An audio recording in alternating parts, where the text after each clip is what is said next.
Bienvenue à vous dans cette nouvelle vidéo d'actualité auto, celle du 30 septembre 2025, la dernière du mois. Évidemment, on va parler du leasing social qui fait son grand retour en France dès aujourd'hui. On va parler un petit peu de Stellantis et de nouvelles technologies. On va également parler de Stellantis pour un autre sujet, puisque, rappelez-vous, la semaine dernière, Stellantis annonçait mettre plusieurs usines européennes sur pause pour faire face à la surproduction et à des exemplaires qui ne trouvent pas preneur. Le groupe vient tout simplement d'annoncer que d'autres usines allaient être touchées par cette pause forcée. On va parler également de Lexus qui met fin à l'une de ses gammes les plus iconiques. Pour terminer, on parlera de Jaguar Land Rover qui va enfin pouvoir relancer la production et la commercialisation de ses modèles après une cyberattaque sauvée in extremis par le gouvernement anglais. Ce sont les sujets de la vidéo du jour. J'espère bien sûr que ces sujets vous intéresseront. Si c'est le cas, comme d'habitude, n'hésitez pas à le montrer en laissant un petit like, en vous abonnant et en laissant un petit commentaire pour le référencement de cette vidéo, en donnant votre avis sur l'actu du jour. J'en profite aussi pour annoncer que le live spécial 50 000 abonnés se tiendra donc demain soir, le mercredi 1er octobre 2025, de 20h à 21h. On discutera auto, on discutera de plein de choses concernant la chaîne. Donc si vous avez envie de participer à ce live, de poser vos questions ou d'échanger à propos du monde automobile actuel, n'hésitez pas à bien activer les notifications, comme ça dès que ce live commence, vous serez notifié.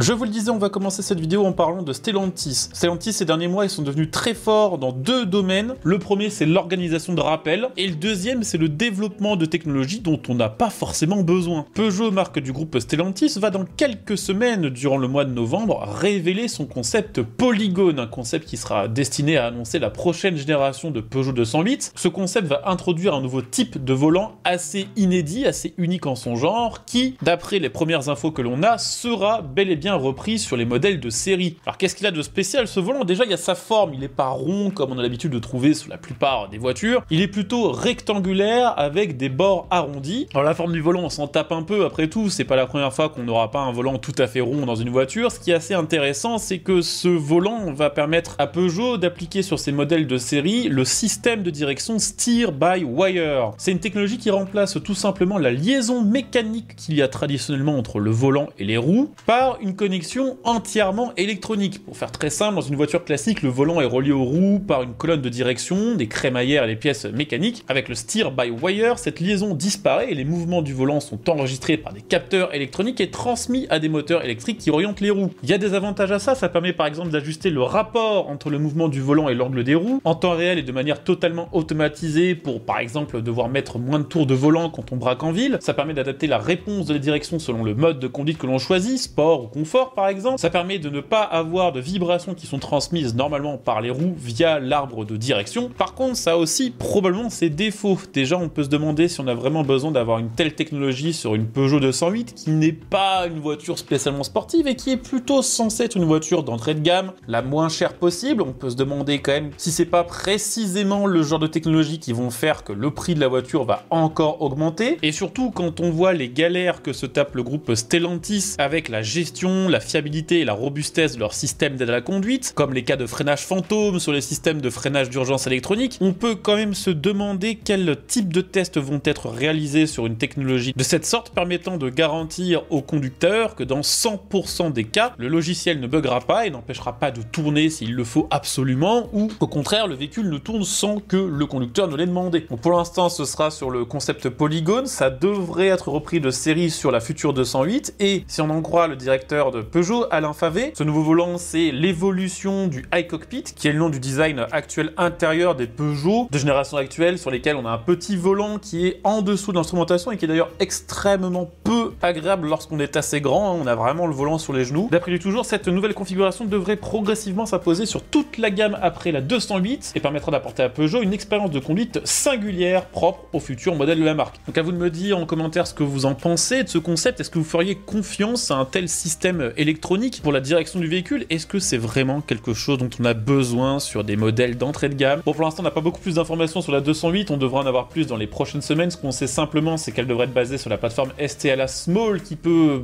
aussi bien accueillir des motorisations 100% électriques que hybrides. Les premières rumeurs disent que Peugeot voudrait vraiment appuyer sur le modèle 100% électrique, mais garder justement ses châssis multi-énergie pour faire des versions hybrides au cas où les ventes ne décolleraient pas, et qu'il était tout à fait possible que la 208 thermique actuelle, qui est basée sur la plateforme CMP, puisse continuer sa carrière en parallèle de la nouvelle si cette nouvelle 208 n'était vendue que en électrique.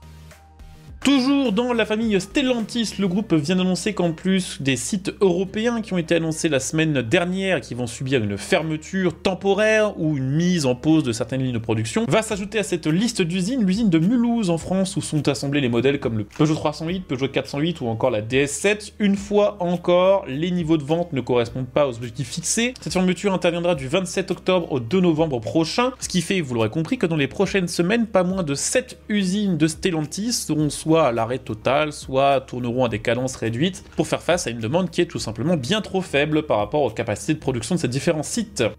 Aujourd'hui, le 30 septembre 2025, c'est également le retour du dispositif du leasing social qui avait déjà eu lieu en 2024 et qui avait permis d'écouler environ 50 000 véhicules électriques en quelques semaines à peine, alors que le gouvernement, l'année dernière, n'avait prévu de financer seulement 20 000 à 25 000 exemplaires. Le dispositif est de retour à partir d'aujourd'hui. Cette année, il y aura bel et bien 50 000 véhicules électriques qui seront financés via ce leasing social. 5 000 de ces 50 000 véhicules seront réservés aux habitants ou aux travailleurs des ZFE, même si les ZFE, on n'en entend plus parler, elles sont là quand même tapis dans l'ombre. Le montant du leasing social cette année sera beaucoup plus faible que celui de 2024. Ici on parle de 7 000 € maximal d'aide par véhicule contre 13 000 l'année dernière. Pour être éligible, il faut être majeur, résider en France et disposer d'un revenu fiscal de référence inférieur ou égal à 16 300 € par part, contre 15 400 en 2024, donc techniquement il y a plus de bénéficiaires éligibles. Il faut également se rendre au travail en voiture à plus de 15 km de son domicile ou parcourir plus de 8 000 km par an dans le cadre de son activité professionnelle. Le dispositif n'est pas accessible aux personnes qui en ont déjà bénéficié en 2024. C'est un dispositif qui était très attendu par les constructeurs parce que le marché français est à peu près moins 7% depuis le début de l'année et parce que les ventes de voitures électriques tout particulièrement patinent vraiment fort. Grâce à ce dispositif, ils sont à peu près sûrs d'écouler au moins 50 000 voitures électriques supplémentaires dans les quelques mois nous séparant du passage à l'année 2026. Quelque chose qui est un petit peu moins réjouissant concernant ce leasing social, c'est qu'il va falloir être très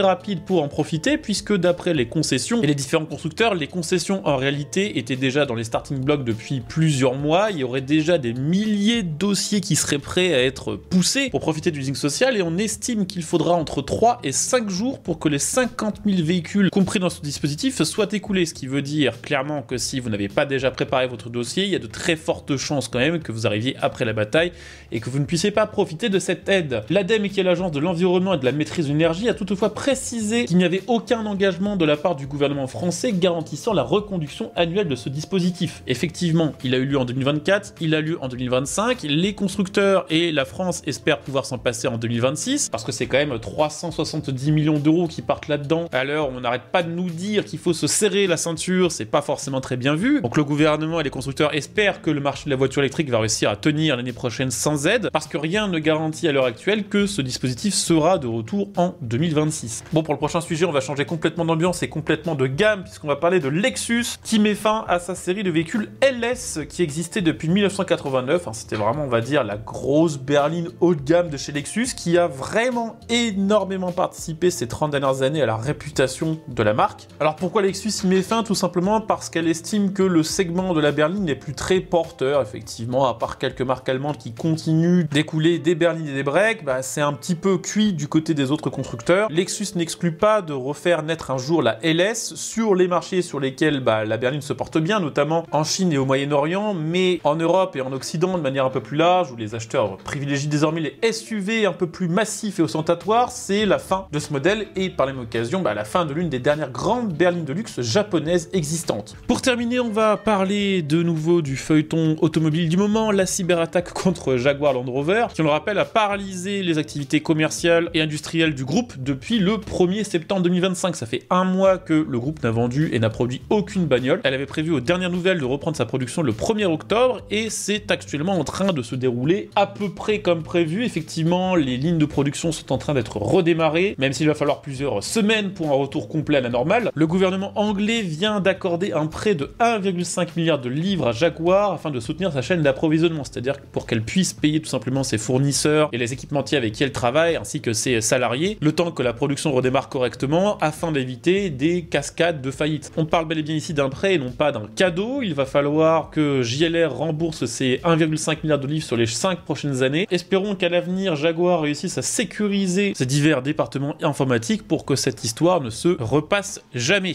Voilà, c'était les actus du jour. J'espère que cette vidéo vous aura intéressé. C'est le cas, je compte sur vous comme d'hab pour le montrer en laissant un like, en vous abonnant et en laissant un petit commentaire. On se retrouve dès demain pour la prochaine vidéo. Ciao!